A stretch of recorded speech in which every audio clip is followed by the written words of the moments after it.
Welcome to Listen by Gene Ginsberg. This audio experience and podcast is all about social media, digital marketing, entrepreneurship, and interviews with top entrepreneurs in the digital and social space. I am your host, Gene Ginsberg, digital marketing expert, #1 best-selling author, and award-winning entrepreneur. I will be sharing with you strategies, tips, and tactics on how to grow your business and your social media following. Thanks for listening. Hey everybody, Gene Ginsberg here, and welcome to another episode of Listen by Gene Ginsberg. Super excited. I have a very special guest today, Tara Hunt. How are you? Good. How are you, Gene? I am doing excellent. Thank you so much for being here. I am very excited about learning what you've been up to. So let's jump in. So first question I always ask is, tell us about your background so you can kind of give the audience some context. Great. Well, I'm excited to be here too. Thank you for having me. So context, I have been in marketing for over 20 years. That kind of probably ages me a little bit for your audience, but I didn't actually graduate from university for any sort of marketing reason. I graduated in cultural studies. I'm, more of a, I guess, social sciences anthropologist type of person, and but I was really into the internet. This was the early days of the internet, and people were hiring people who understood the internet in marketing departments because most of their marketing departments didn't. So I put my cultural studies aside and I took marketing jobs, and that really drove my career. And because I'm also fascinated with human beings, it actually really led to me to come into marketing with a new perspective, which has really built my career along the way. That's fantastic. Okay, so tell us about what you're doing now then. So my company that I run now is Truly Inc. It is a more of a content consultancy, but we do a special kind of content that really is about building relationships and connecting with customers based on a kind of a digital anthropological study of your audience, and then developing a content strategy around that. And that is finally using my degree and bringing it all together years later. And I've been running it 5 years as of last week, this particular company, but it's still, in my mind, a little bit new to what I've been doing because I worked as an independent. I've worked for Intuit. I've worked for many other companies over the years in this area. Wow, that's very exciting. So tell us specifically, how is this content different from other content consultancies? Yeah, so there are consultancies that specialize in content that do kind of like storytelling content, right? Like that big hero content that create really amazing pieces, almost like advertising, but a little bit more outside of that realm, not promotional, but in that beautiful storytelling way. There are agencies that produce more the straightforward collateral type of content that write, about the business and technical documents and that sort of thing. And there are agencies that do SEO type content, right? They do the, what's trending, and we're going to pump out articles that make sure that they get you high on the SEO list. And we kind of straddle a little bit between the SEO and the storytelling, with a tiny bit of that corporate mixed in, but it's really all about your audience at the end of the day. So the residual effects of building content that your audience is going to love. So it's not just like future trend amazing content, like the brand. We do some brand publishing stuff where you're talking about the trends in the industry or whatever, which would be more on the storytelling side. And it's not just like cranking out those SEO articles. It's making sure that if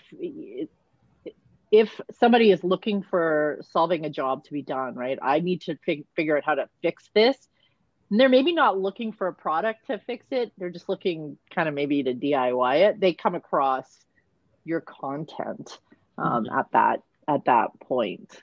So can you share just an example of, let's say, a client that you have had or currently have, and how you've helped them create that content? Yeah, so we worked with the Canadian Real Estate Association, built their content strategy around this, and their membership are realtors and are trying to sell houses, and so we went back to them and we were like, let's create a publication that deals with the life cycle of a home buyer's journey, from dreaming of owning your home all the way to actually investing in your home, and then all the way back down to downsizing maybe someday. So we built content strategy around what people would be searching for at each stage of that customer journey, and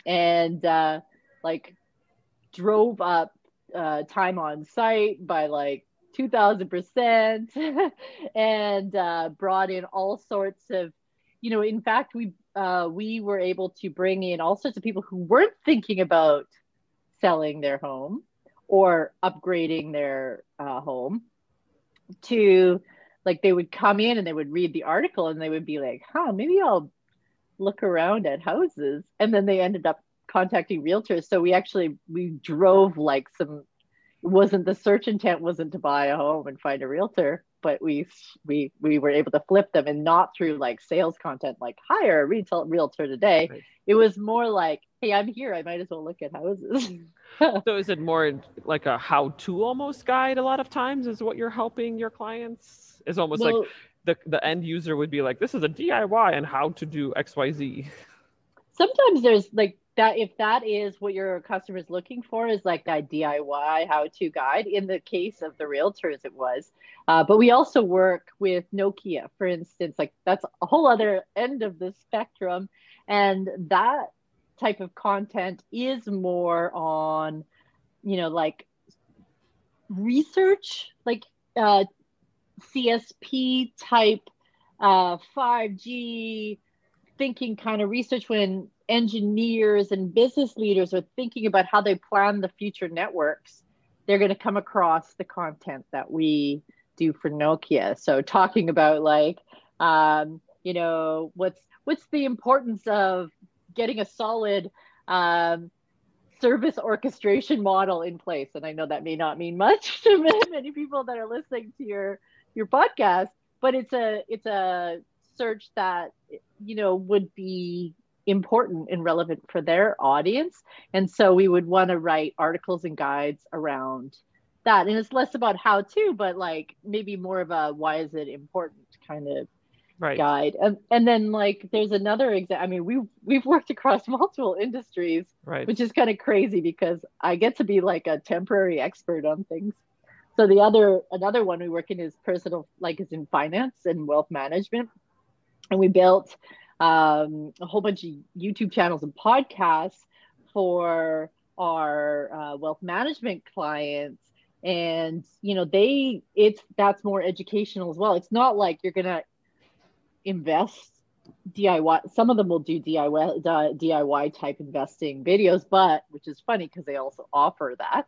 But it's also just having people feel more comfortable around ETFs, right? What's an ETF, and how should I balance my portfolio? Things like that, or think about that, or what should I know about that? So it's a bit how-to and useful, but it's also just in general educational as well. It's what people are searching for. It's really about search intent at the end of the day. Right. So this is I think a good segue into the next point I was going to ask is, so for our audiences who are listening, typically entrepreneurs, small business owners, what if they were to take your strategy and kind of start an action plan for how do you create content that speaks to your audience? What are some recommendations that you would provide? Yeah, so you need to find out. The recommendation is that you need to find out, the life cycle of your customer's journey, and at what point do they go into a search engine to start to research answers. And this is even before they get to the consideration phase. This is still in the discovery phase. Quite often, this is actually a story that I really like to tell because it really demonstrates for a small business. Sorry, somebody's ringing my doorbell. Work from home. This is the fun part. But so on that side, like there was when I was looking to lease an office for my business. My commercial realtor was like, okay, so you're going to get the lease. Do you have a real estate lawyer? And I was like, I've signed leases before. I don't need a real estate lawyer. He's like, okay, fine. And so then I was like, wait a minute, do I? And then I went to Google and I was like, do I need a real estate lawyer to sign a commercial lease? And all these answers came up, and the top one was like a LinkedIn article that was titled exactly that. Do you need a real estate lawyer, to sign a commercial lease? And I read it, and it was like, okay, well, it says that you could probably do it yourself. Cool. Then I got the lease, and it was like 80 pages long, and I freaked out, and I thought, no, I think I need one. But when I went back to that article that was still open, it was actually a real estate lawyer who had written that article on LinkedIn. Yeah. And so I was like, I'm going to hire her because she gave me good information that means that she knows what she's doing. I don't really want to do it myself. I trust her because she was like, yeah, you could do it yourself. She didn't try to pitch me or sell me. And so like, it's a great example, I think, of really effective content that was early enough in my journey. It wasn't like, I wasn't Googling real estate lawyers near me. Right. I was saying, do I need one? Right. And there's a lot of people with their search intent before they're even ready to buy, or even they think they know that there's a solution to their job to be done that is purchasable, will start, Googling to see if they can solve the problem themselves. And that is often, as a small business, where you want to be. Right. Because you get to establish trust early on in right. So it sounds like it's almost like frequently asked questions, right? That as a business, like you get frequently asked questions from your prospective clients, right? Like I get a ton of them, like how do you create content? How do you run Facebook ads? How do you do video or something like that? Like I get those questions pretty much all the time. So it sounds like almost like start to your content calendar right there. Yes, like, absolutely. Whatever questions that you have on a regular basis is like, okay, just start writing them down and you'll have a content calendar. Yeah, absolutely. That's what I always tell my clients. I'm like, what are your frequently asked questions from your prospective clients? Yeah. Write them down, start creating videos and content around that. So I like how you're kind of repurposing that, or like reusing that as like, take the FAQs and make them into content. This podcast is brought to you by the Digital Marketing Method monthly group coaching program, your methodology for growing your business and your social media following. Join me and my group of supportive entrepreneurs and learn how you can grow your business and your social media following, where we cover topics such as Instagram, Facebook, YouTube, email marketing, and so much more. Go to dmgroup.online, dmgroup.online. And what kind of clients do you typically work with? You said you've worked with like real estate organizations, Nokia. Yeah. So what technology? Okay. Is there a certain vertical or just all over across the board? Where I prefer to work with clients is in what I call the boring industries, where it's not like where people think are sexy, but it's like where the information is dense and obfuscated for the customer, for the end user. And so there's a lot of opportunity to provide educational content that's also very interesting and edutaining, as you will, right? So Right. it's less dry. Right. Absolutely. Yes. That's part of part of creating good content, right? I mean, you can get like good content, it's going to be a little dry, but then if you can make it entertaining or funny, Yeah. then that's always a positive one. And I know that I have trouble with that myself personally. It's like, how do you make it without sounding like a douchebag?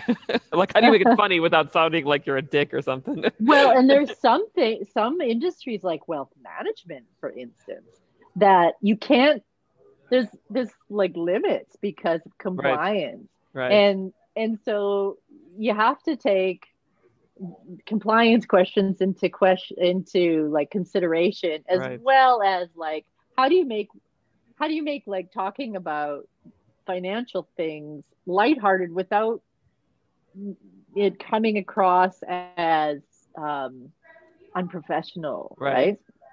Yeah, because I guess people in those industries are just very considered to be like, you have to know what you're doing, you have to sound professional, otherwise, like, no one's gonna listen Yeah. to you. Yeah, so I can totally. And how do you do that like inexpensively is Right. the like kind of that third leg of the chair, because a lot of people will um they'll hire directors, like really awesome big firms that can make beautiful content, but they'll one video will cost them like $25,000, Right. and that's it, right? And one of the lessons that we try to teach is like, we'll teach you how to do this yourself. So you can turn on that camera, you can flip on Right. that microphone and create it going forward. That Right. teach a man to fish model is really important, especially with a small business who can't afford Right. to retain an agency like ours for more than a few months. Yeah, absolutely. That's so true. Yeah. I love that, teaching how to fish. I do that all the time with my clients as well. It's like, instead of me doing it for you, I'm going to teach you and your team how to do that. Yeah. And then the last question I always like to ask is kind of an open-ended question, is what is your prediction for the industry? And that could be specifically your industry. It could be self-driving cars, AI, going to Mars. I mean, anything that you want that's top of mind for you. Wow. Yeah, that's a big one, especially right now, because I feel like we're at a huge inflection point, right? With the way the world is. We've all been working from home, not sort of locked down. Whereabouts? Like, I didn't ask where are you at? I live in Denver, Colorado. Okay, so you're probably a little freer. It looks like you're in a more of a public place. I'm in Quebec, Canada. We are on curfew lockdown. Like, we can't be out past 8 p.m. kind of curfew lockdown. And I've been in some sort of lockdown mode since March in Canada, right? They're taking it pretty seriously here, which is good. But it's also changing a lot of the ways that we're doing business and thinking about the world. Absolutely. And it's been both an advantage for my business as well as a disadvantage. So right out of the gate, it was a huge advantage, because guess what? People needed real-time content that was level-headed and that was really good at connecting with people's fears, and we're really good at that. So we got a lot of extra work from our clients. The problem is the pandemic raged on and still rages on. Our clients are feeling a little bit more uncertain, so budgets are being cut, and they're like not spending as much on marketing these days, right? So it's for our industry, and I'm pretty sure my fellow contentpreneurs like yourself have felt a bit of the roller coaster and the pressure, the extra pressure, I guess, to prove the value of content. And I feel like as we come out of this, we will benefit from it. And I think due to the upheaval on social media platforms and the fact that like ads have been performing like garbage over the last while and really negatively affected. And all sorts of other forms of marketing have shown to be not as rock solid as content, and especially like search driven content, that we're gonna see more of an influx of companies coming our way, businesses coming our way and saying, hey, I think it's time for us to invest in content. Or at least that's my hope. Well, that's a good prediction. I love that. That's fantastic. And I actually did have one more question. That's kind of a self-serving question. How do you recommend to audiences, and I think hopefully our audiences will also have some benefit out of this response from you, is how do you recommend to small business owners, entrepreneurs, to find time to create content or to create a content calendar? Because I know for me, I struggle with that sometimes where I'm like, oh, I have a million things to do. Like I'm running a business. Like, how do you recommend to pin yourself down and to get that content out of yourself and into a video or into a blog post or whatever, and still manage, to create content on a regular basis? Yeah, I think the trick has always been, for me and also for my clients, is to find that medium that you feel like most natural in. So some people feel most natural like having a conversation like this in voice. So just learning to use some of the equipment in the podcast recorders, that might be a really great way for you to proceed. It's a lower bar to entry than video, but some people are really great on video and they actually feel like great, like live streaming, and they don't worry about, any of the technicalities or editing. And so live streaming is there. It's pretty quick now, touch of a button. And if you're great talking to a camera and you feel comfortable, go for it. Some people are great writers. So it all depends on where you feel the strongest in your communications.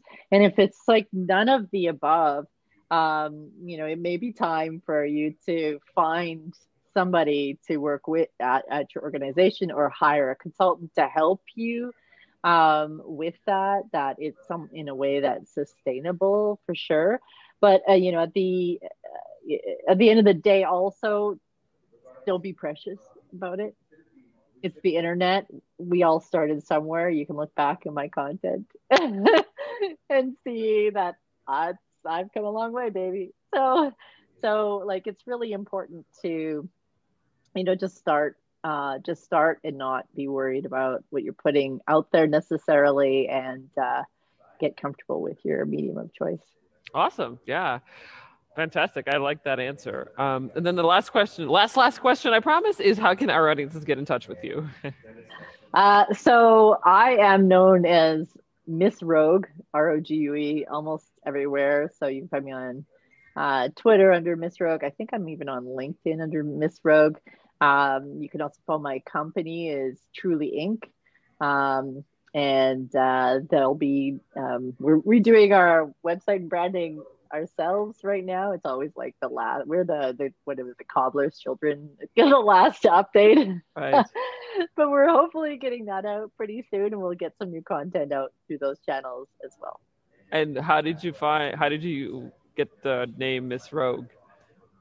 So that comes from a mix of things. So number one, I'm a huge fan of superheroes, and Rogue was one of my favorite characters.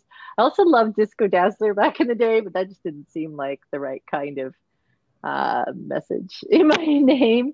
Also, a lot of people along the way, because of my kind of quirky approach to marketing, kind of gave me that name over the years.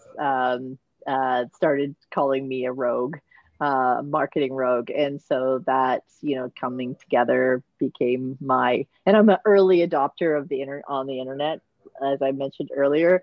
Right. So back in that day, you didn't use your real name. You used like a moniker, you used a persona. And so Miss Rogue was mine. And I feel like I don't want to let it go fully. I love it. Great. Well, thanks so much for being here, Miss Rogue. Tara, great to have you. And Yeah, thanks for providing such good information about content. I think there's definitely a big piece missing in the industry about companies and businesses and entrepreneurs not creating enough content. And I really love talking about this and having a conversation. So thanks so much for being here. Thank you for having me, Jean.